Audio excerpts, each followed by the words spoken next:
like literally walking distance from one another. And we do have a significant immigrant Latino population down there. And regardless of the fact that there's other comparable cities near us that share similar crime rates, but the OCDA back in 2007, cited that San Juan was violent enough to put a gang injunction down there, and it served an alleged 100. It served 102 alleged Barrio Viejo gang members, plus 200 unnamed ghosts. And simultaneously, another gang, Barrio Chico, down in San Clemente, was also served at the same time because of the mutual rivalry between the two. But yeah, sorry, I'm really lost. And yeah, like I said, our town is really small, so the safety zone that that covers our town covers every single one of our prominent Latino neighborhoods. There is not a single neighborhood that our folks are in that is not covered by the safety zone. Oh. Yeah, no, yeah, definitely. No, yeah, and not just our neighborhoods, but also a high school. There was a high school that's also covered by the gang injunction. And this kind of adds more injury just because our community has long been plagued by border patrol terrorization. So there are minors that are targeted and that are later deported as adults. And of course, they don't stop at our streets. They, go into our elementary and our middle schools, introducing programs like the GRIP program, which is, the Gang Reduction Intervention Partnership. And, within that program, they have, police officers that act as figures of authority and discipline for our students. And the purpose of the program is to identify at-risk youth, but time and time again, students are profiled into the program.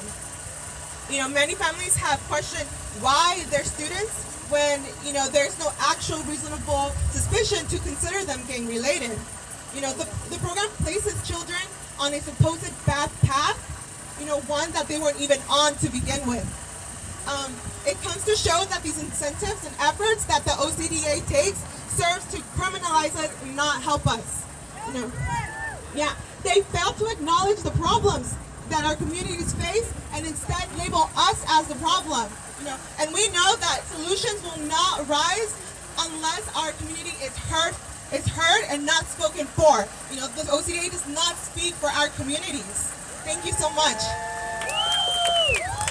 Thank you. Yeah, no to grip, you guys. No to grip. No to grip. No to grip. GRIP is one of these insidious programs that tries to act like it's for the youth but puts them on a gang list. And it puts people in these weird positions because, as a teacher, you're thinking, oh, I don't want that kid to join a gang. Let me send him to a resource. Let me send him to this program so that I put them on the right track. And then you unknowingly put them on a list to be labeled a gang member in the process. Sometimes it's knowingly, but a lot of times it's unknowingly because this program is disguised as a good thing. Next we have the family of Ernesto Canepa. The thing with when someone's killed by the police, the media does everything possible to make that person seem like they deserved it. They do everything possible, and so it's our responsibility and our duty to make sure that those voices are heard because Ernesto Canepa was a husband and a father, and so you're going to hear from these families. Please be supportive of Ernesto Canepa's family who was killed by the police a few weeks ago. Santa Ana PD. Hi, I just want to thank you guys for coming. My name is Jasmine Zarate.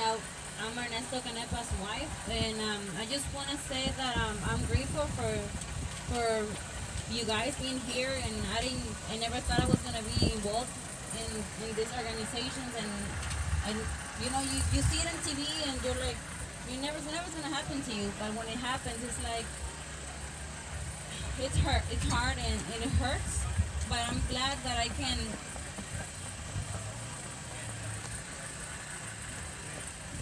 get to know you guys and keep fighting for our rights. And pretty much for the kids, because there's many kids that are left out without their dad, and what saddens me is that she's not gonna see her dad anymore. But I'm gonna talk and I'm gonna speak for her, and that's what we're here for. Thank you guys. Yeah, please, a lot of us, sometimes we become desensitized, right? We hear someone gets killed by the police, and we're like, that really sucks, but on to my day, right? And it's really important that we remember these are families that are broken up. He was a primary breadwinner of the family, and so now she has to figure out how to support her kids. Not only that, but how those kids are going to deal with the loss of their dad. And so you affect a lot of people, and we can't turn a blind eye when the cops kill somebody. And we can't try to brush it under the rug when the cops kill somebody. It's a serious issue. Just because you're a sheriff don't mean nothing. You're all the same. All right. Take a good look at these, Paul. If we can, if you guys can chat with me, justice, not corruption. So justice, not corruption. Justice, not corruption. Justice, not corruption. Justice, not corruption. Justice, not corruption. We are the people. We are the people. We are the people. We are the people. We are the people. They're ready. They're ready. As soon as I walked over there, they started coming. They're ready. They're ready. For sure. All right. Thanks everyone for coming out. I'm Scott Celtic-Knott. I'm coming up here with Illness and Salvajes right now. We're going to speak about the gang injunction that's going on right here in Santa Ana and in San Juan, and any gang injunction really, anytime the gang enhancements are used, it's just another excuse to take away what civil rights that we have.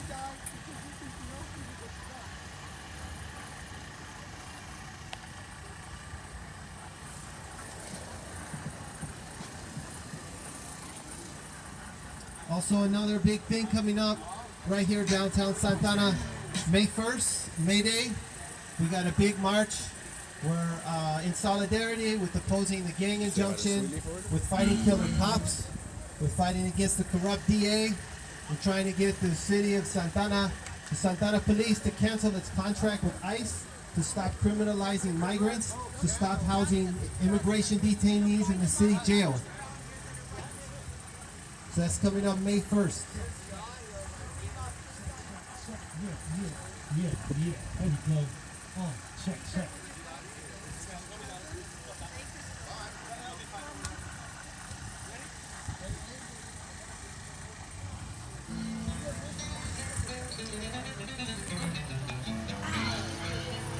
Hey, if you don't know, you should know. I gave you an elbow right to the We're being targeted. back.